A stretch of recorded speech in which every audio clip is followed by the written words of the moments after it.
সাহেব। আরে আলী, তুমি এখানে? হ্যাঁ ম্যাম সাহেব, আমি নিজের জন্য আসিনি, মানে আমি আপনার জন্য এসেছিলাম। আমার জন্যে? হ্যাঁ, আমি জানতাম আমি এখানে আপনাকে পাবো। ম্যাম সাহেব, স্বীকার করতে এসেছি, আপনার কথা ঠিক, আমার রাস্তা ভুল। ম্যাম সাহেব, দুর্ভাগ্যের চাবুককে মুহূর্তের জন্য আপনি হয়তো ভেবেছেন আমার কথা ঠিক, কিন্তু আপনার জীবনে নেমে আসা অন্ধকারে থাপ্পড় খেয়ে আমার চোখ খুলে গেছে। ম্যাম সাহেব, আপনি সঠিক। আল্লাহ মানুষকে দুটো হাত দিয়েছে হালাল পথে রুজিকে আঁকড়ে ধরার জন্য, চোখ দিয়েছেন সত্যকে দেখার জন্য, বুক দিয়েছে ইমানদারিকে ধারণ করার জন্য। আমি আমি তোমার কথা ঠিক বুঝলাম না। কিশোর অপরাধী সংশোধনী কেন্দ্রের সামান্য লেখাপড়া জানা যুবকের পক্ষে আপনাকে বোঝানোর সাধ্য আমার নেই। ম্যাম সাহেব, কথা দিলাম আজকের পর থেকে আপনার দেখানো পথেই চলবো। আলী, কান্না মানুষকে দুঃখ দেয় বলেই দু চোখে অশ্রু ঝরে, কিন্তু মনে হচ্ছে আজ আমার কান্না যেন সুখের। এ কান্না যেন তোমাকে শুধরাবার জন্যই আমার চোখে নেমে এসেছে। এক অসহায় নারীর জীবনে আর কি সুখ আসতে পারে?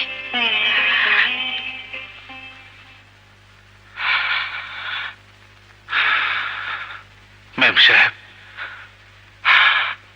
আপনি অসহায় নন। চলে আসুন, ওয়েলকাম। আচ্ছা রাখি। আরে আলী বাবা, কি ব্যাপার আলী, এই সপ্তাহে পরপর দুবার এলে যে? না না, দুবার কেন, 4 বার এসো, আমি চাঁদা দিয়ে দেব। আরে বাবা, চাঁদা দেই বলেই তো নিরাপদে ব্যবসা করি। আরে সাহেব, আমি চাঁদা নিতে আসিনি। সাহেব, আপনার হোটেলে আমার একটা চাকরি দিন। চাকরি? দেখো ভাই, তুমি এমন ইয়ার্কি করে আমাকে দুঃখ দিও না, আমার বয়স হয়েছে, ইয়ার্কির বয়স নেই। আমি সত্যি একটা কাজ চাইছি। দেখো ভাই, সমাজে 2 রকমের মানুষ আছে। এক রকমের মানুষ আছে যারা কাজ করে, আর এক রকমের মানুষ আছে যারা কাজ করায়।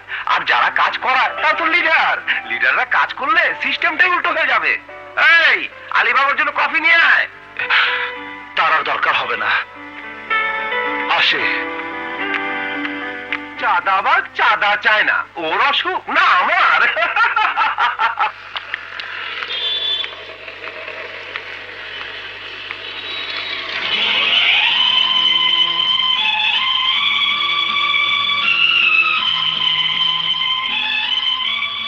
ম্যাডাম, তোশিবার যে কোনো ইলেকট্রনিক্স গুড আপনাদের 5 বছরের গ্যারান্টি দিতে পারে, আপনি নিশ্চিন্তে নিতে পারেন। দেখুন, আর একটু কম বাজারের চাইলে জি, ওই মালগুলো দেখতে পারেন। ও আচ্ছা। এখানে টিভি, ফ্রিজ, ভিসিআর অনেক কিছু আছে। আপনাদের সুনাম শুনেই আমি এসেছি। জি জি, একটা ভালো জিনিস চাই, অথচ দাম কম।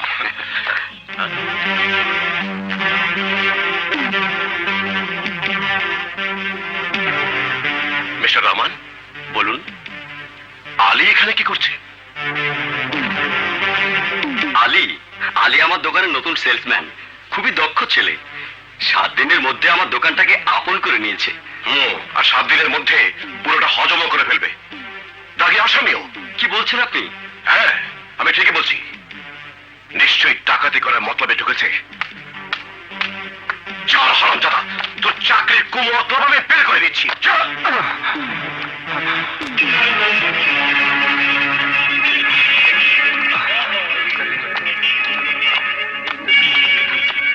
আলী, তোর এই চাকরির নাটক কেন, কোন উদ্দেশ্যে করছিস তা আমার ভালো করেই জানা আছে।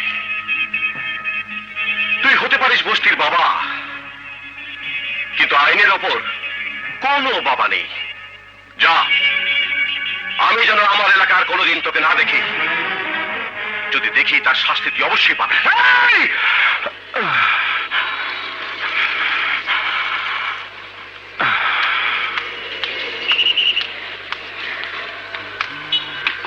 আরে আলী ভাই, তুমি? আজ থেকে গাড়িটা আমি রাতে চালাবো, ভয় নেই, ভাড়া ঠিকঠাক মিটিয়ে দিব। আলী ভাই, বহু কষ্টে এই গাড়িটা আমি জোগাড় করেছি, এছাড়া আমার আর কোনো এর পথ নেই। আপনি জেল খেটে বেরিয়েছেন, গাড়িটা আপনাকে দেখলে। কমল, আমি কোনো গন্ডগোল করবো না ভাই। আমাকে মাফ করে দিন আলী ভাই, আমি আপনার পায়ে পড়ছি। ঠিক আছে, ঠিক আছে, তুমি তোমার গাড়ি চালাও ভাই, আমি গাড়ি চালাবো না।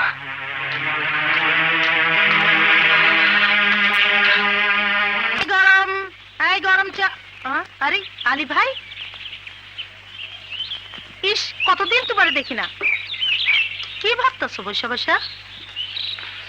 কি আর ভাবো রে বাচ্চু, নিজেকে বদলাতে চেয়েছি, ভালো পথে কাজ করতে চেয়েছি, কিন্তু হ, নিয়তির উপরে সব ছাইড়া দাও, নিজের চেষ্টা করে কোনো লাভ নাই।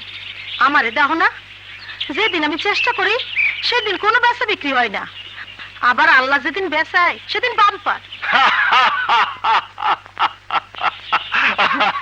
আরে হাসতেছো কেন আলী ভাই? হাসছি তোর কথা শুনে। নিয়তিকে তুই কত বিশ্বাস করিস? বিশ্বাস তুমিও করবা আলী ভাই, নিয়তির বাইরে তুমিও চলতে পারবা না। তোকেও সালাম,